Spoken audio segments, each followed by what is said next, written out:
Welcome. In this short video, we'll introduce you to co-production in quality improvement, an approach that brings together staff and service users to make our health and care services better for everyone. This training was co-designed by both staff and people with lived experience, so your voice is at the heart of everything we do. Throughout this course, our aims are to share definitions. What is co-production and what is quality improvement? Increase knowledge about the approach to quality improvement. Equip you with skills to be able to take part in a quality improvement project. Share an example of a co-produced quality improvement project. Try one of the quality improvement tools. Share the ways in which you can get involved in quality improvement. Co-producing quality improvement. The purpose of co-production is to bring together the knowledge, skills, and experience of the people working in an organization with the people served by an organization to better inform policy and practice. When done well, effective co-production produces a combination of thinking to achieve change, either by innovation or adaptation. A mutually beneficial relationship which affects the way organizations and people see each other, and a service, policy, process, or product which is more fit for purpose from the perspective of both the organization and the people using it. Co-production means working in equal partnership. It's about involving people who use services, carers, and communities right from the start, when we're designing, developing, and evaluating services. People with lived experience often know best what will make a real difference, so their insights are essential. When we co-produce, we combine everyone's knowledge and skills. This leads to better policies, services, and outcomes that truly meet people's needs. Involving service users and carers helps us focus on what really matters. Your unique perspectives and ideas make improvements more likely to succeed and last. It also helps organizations meet their obligations to work in partnership with the people they serve. For you, being involved can mean gaining new skills, building confidence, and having a real say in shaping services. It's also a chance to give something back and help others on their journey. Putting people with lived experience and carers at the heart of QI means that we are starting with what matters to the people and communities we serve, that we are focusing on improving the experience of people accessing our services, and that we are involving people as the default approach to improvement. Quality improvement is a step-by-step approach to making things better. It starts with identifying a problem, understanding it from different perspectives, and using data to guide our decisions. We develop and test possible solutions, measure their impact, and refine them until we get it right. Quality improvement.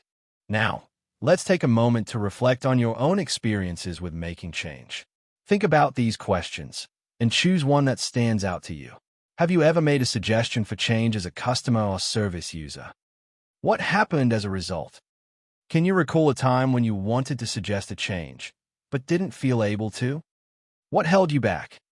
What do you think makes it easy or difficult for people to speak up and share their ideas for improvement? Take a moment to consider your answer. There are no right or wrong answers. This is about exploring your own experiences and understanding what helps or hinders change. Reflecting on these questions helps us see the importance of involving everyone in making improvements and reminds us that every voice matters. Your insights could help shape better services for all.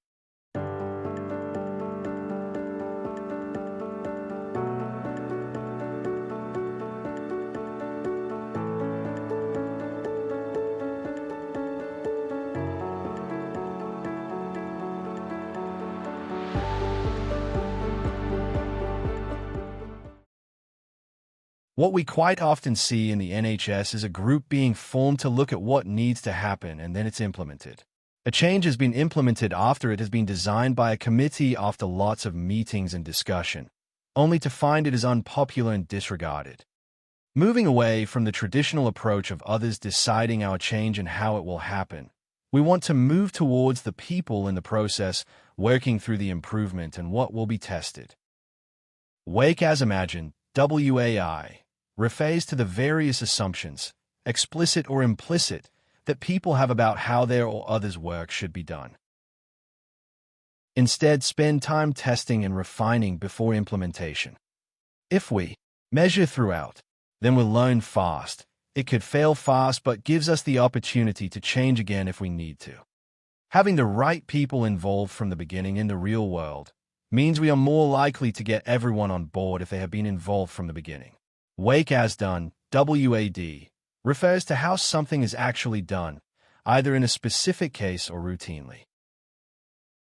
Quality improvement involves the use of a systematic and coordinated approach to solving a problem using specific methods and tools with the aim of bringing about a measurable improvement within a healthcare setting.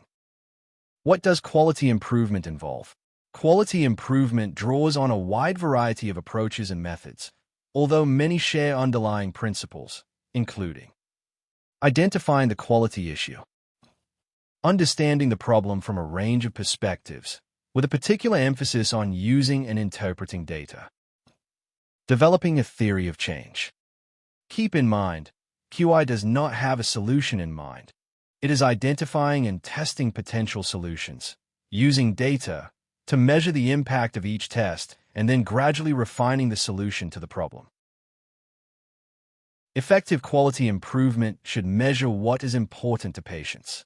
Involvement throughout the entire cycle is vital to ensure optimum quality improvement. PDSA is a structured way to work through a QI project. It originated in industry in the 1930s, adapted for healthcare in the 90s, focused on the voice of the customer and quality care. Each NHS trust has a slightly different approach. The ethos of understanding the problem and measurement will always be there. A key tool we use is the Plan, Do, Study, Act (PDSA) cycle. This helps us plan changes, try them out, study the results, and act on what we learn. It's all about small steps, learning as we go, and making sure improvements are meaningful for patients and service users. Small steps allow us to learn as we are going, without fear of failure. If our change doesn't work, we are testing small and seeing if it works, learning and adjusting, and fewer unintended consequences, and retaining the energy. A process map is a visual representation of a process created by all the people who interact with it. It's a way of getting a fuller picture of what is actually happening. Everyone thinks they may know, but it is unlikely that they have the full picture without coming together to work through this stage of improvement.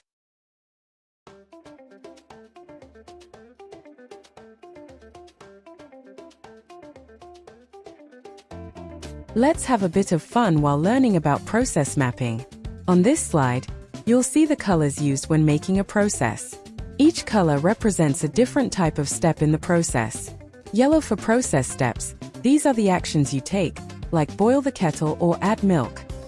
Pink for problems or concerns, these highlight where things might go wrong, such as no water in the kettle. Green for decision points, these are the moments where you make a choice, like milk or no milk. Blue for ideas, these are suggestions or improvements you might think of along the way. Oh, now, think about how you make a cup of tea. Imagine you're writing a recipe for someone who's never done it before. Break it down into every single step, in order, from start to finish. For example, fill the kettle with water, boil the kettle, choose your favorite tea, put the tea bag in the cup, pour the hot water into the cup, decide if you want sugar or milk. Add sugar or milk if you like. Stir the tea and remove the tea bag. Let it cool to your preferred temperature. Enjoy your cuppa. As you do this, notice where you make decisions, where things could go wrong, and where you might have ideas for making it better.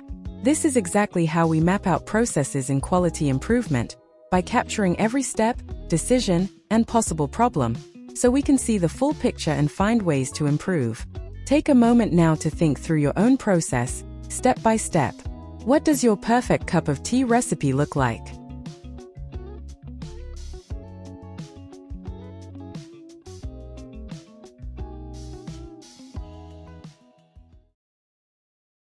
Once you have your process map, you will start to be able to understand how the process works and where there are problems, drilling down into these with more detailed process maps. Further work may be required to look into the problem areas you have identified. For example, seek stakeholder feedback or further data collection. The information and level of detail required will depend on the range of your project. Things everyone needs to look at. What do you need to know? How simple can you go? Are you working at a high level or focusing in more detail?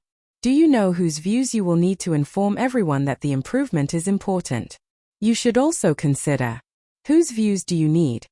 How will you engage those individuals? And how will you capture their views? What next? Use the process map to start redesign. Once the process map has been drawn, the next step is to look and notice where the process can be improved by redesigning or removing parts of it. The key to success here is to keep the patient at the center of your plans and to consider the potential for a ripple effect through other teams or services. Getting your part of the system right does not help the patient if another part of their journey is made worse as a result. Now it's time to pause. What did you learn? What did you see? How did it feel? When you become involved in co-production, this is what you can expect. You will be an equal member of that team, with equal value and an equal opportunity to take part in discussions and decision-making. You will be asked or can share, if you are comfortable, your ideas and experiences. You will continue to work as a team to think and understand the problem together. Remember that QI has no outcome in mind until this has happened, and you will be involved in looking at possible solutions and alternatives, and testing these changes out. If you are feeling really motivated, you can be involved in presenting some of the findings, analyzing some of the data, and even involved in delivering this teaching we are delivering today on this video. Each rung on the ladder represents a different way in which we can involve service users and carers. Not everyone will want to be involved in co-production, at the top of the ladder, and you may not be able to achieve full co-production for every project. But ultimately this is about involving the people who use our services and their carers in any project or improvement work that you are taking on and trying to achieve the next rung on the ladder each time. This is about moving from doing to doing with. At the very basic level, we always aim to achieve at least the first level, which is about what service users and carers are telling us. Remember, if you are involving service users and carers to make treatment decisions together, this is also co-production. If you don't work directly with service users or carers, you can ask for support from our team to find people with relevant lived experience. Let's look at a real-life example of co-production in action. Why did this work so well? Service users felt genuinely listened to and valued as equal partners. Staff gained new insights and a deeper understanding of what really matters to people using their services. The changes were practical, meaningful, and made a real difference to everyone involved. What did people say? One participant shared, "For the first time, I felt like my experience was shaping real change, not just ticking a box." A staff member reflected, "Working side by side with service users opened my eyes to solutions we'd never have thought of on our own." Another service user said, "The new process felt kinder and clearer. I felt supported, not judged." This example shows that when we work together, staff and service users as equals, we create improvements that are more compassionate, effective, and lasting. Everyone benefits, and the service becomes truly centered around the people it serves. A person with lived experience raised concerns about the complaints process. They felt the communication was negative, unclear, and full of jargon, and that it took too long to get a response. When the team reflected on this feedback, they realized they weren't truly hearing the voices of people using their services. So, they decided to do things differently, by placing service users at the center of the work and co-producing the way forward. Together, staff and service users used a quality improvement approach to understand the problem and identify solutions. This partnership led to several positive changes. Complaint responses became more compassionate and person-centered. The team introduced check-in points to keep people informed about timeframes. They offered to walk people through the complaints process, making it less daunting. Training for reviewing officers was co-produced and co-delivered, ensuring it reflected real experiences. Also, a peer review panel was set up to provide ongoing feedback and support. So, why did this work so well? Service users felt genuinely listened to and valued as equal partners. Staff gained new insights and a deeper understanding of what really matters to people using their services. The changes were practical, meaningful, and made a real difference to everyone involved. If we've inspired you to get involved in a quality improvement project, you can express an interest, and each time a new project starts, you will be contacted to see if you would like to get involved. You can also help by helping us set our improvement priorities. There will also be a future opportunity for people to be trained to be able to deliver this training, and for people to be involved in co-producing Train the Trainer training. If you would like to get involved, you can start with being part of a quality improvement project. You can get involved in the most appropriate way to you. Our ambition is to involve people co-productively in our approach to quality improvement. You can get involved in helping us with this improvement work if you would like to be involved at a more in-depth level. Following on from this training, we would like people to help us co-produce Train the Trainer training so that our lived experience partners can help us to design and deliver training to other service users and carers. Join our Quality Improvement Network. Our work so far: 21 people with lived experience have joined the Quality Improvement Network. 27 people with lived experience have signed up to our Continuous Improvement Register, 6 of whom joined our deep dive into co-production Quality Improvement Network in October 2023. Now it's time for feedback. Please comment on this video, thinking about the following questions. 1. How clear and easy to understand did you find the training content? 2. Did you feel the training was relevant to your experiences and needs? 3. What did you find most useful or interesting about the training? 4. Was there anything you found confusing or would like explained differently? 7. Is there anything you would change or improve about this training? Like and share with others to help support other people understand the power of co-production. And a big thank you from Staffordshire and Stoke-on-Trent Integrated Care System.